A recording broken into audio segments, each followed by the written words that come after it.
when we say words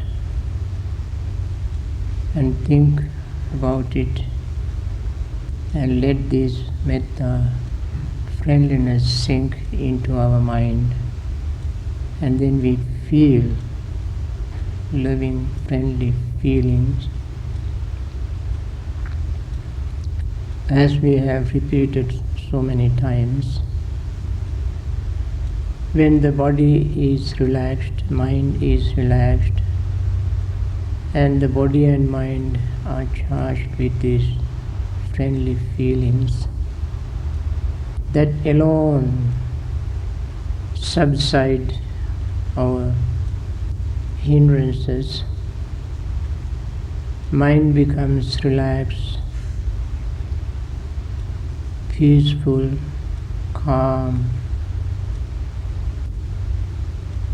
At that moment, there is no any particular secondary object or secondary sign as in the breath, but this mindfulness itself is powerful enough to relax the body and initiate initial application of thought, because metta itself is a part of initial application of thought. Therefore, it does not need any other secondary object. When metta is fulfilled,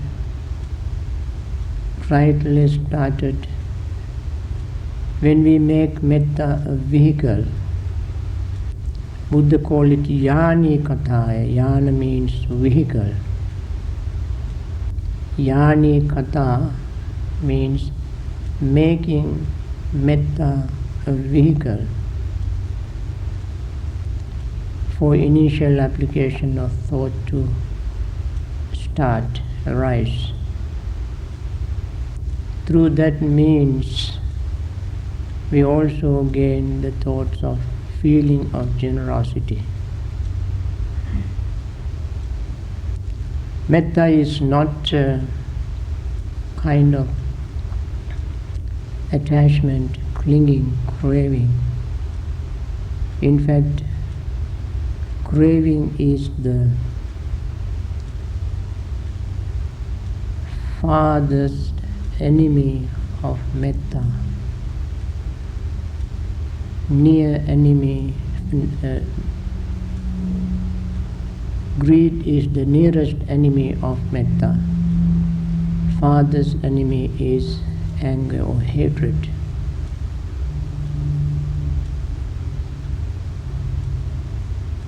Greed can camouflage as metta.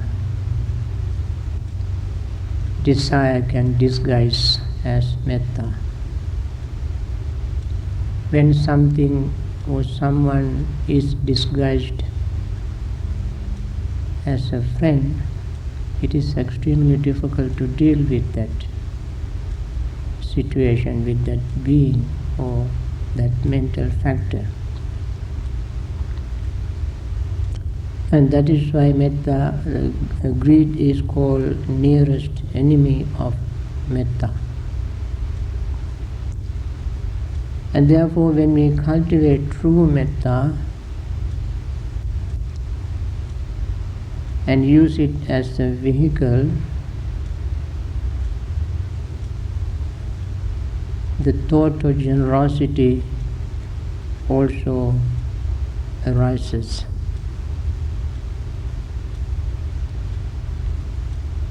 Thought of generosity is letting go of greed. So when true metta arises and takes root in our mind, we begin to feel true, deep, clear, pure metta, and greed fades away. Compassion arises. As we mentioned many times, these are the three initial application of thoughts.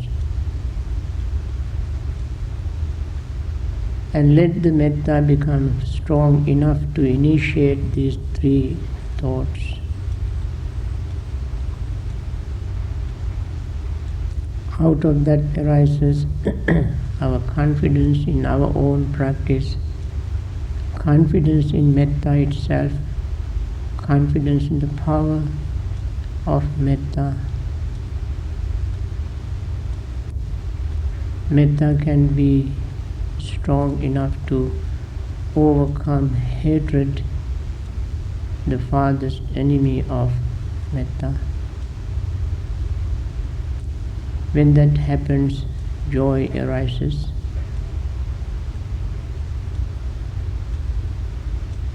When joy arises, naturally happiness arises.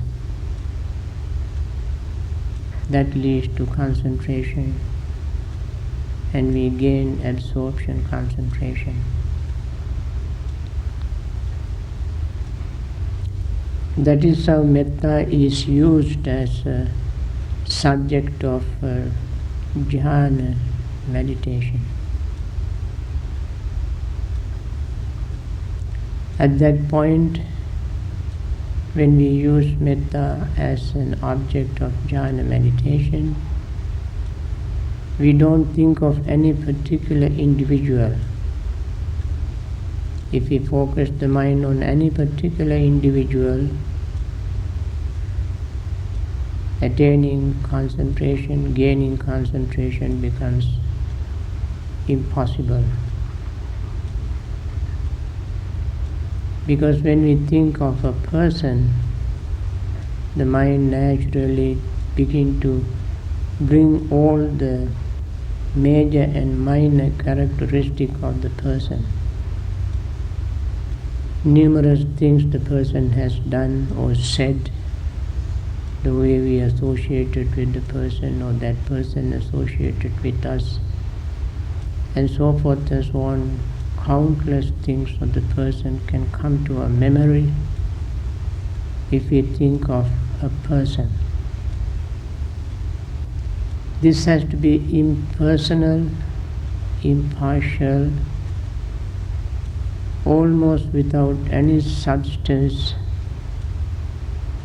as I say, without any fuel, loving, friendly flame burns in us by itself.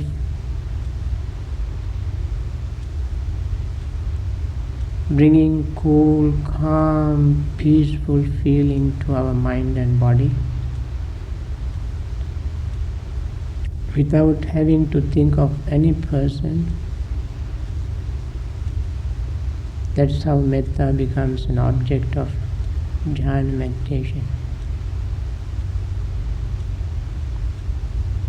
So stay with that feeling of metta. If you have not got it, try very gently, kindly, skillfully to cultivate that feeling within you.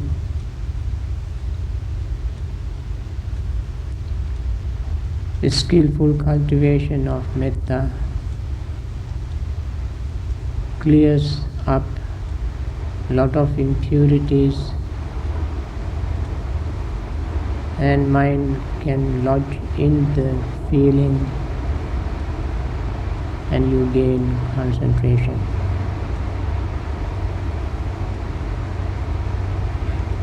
And I always wish you success in gaining this peace and comfort.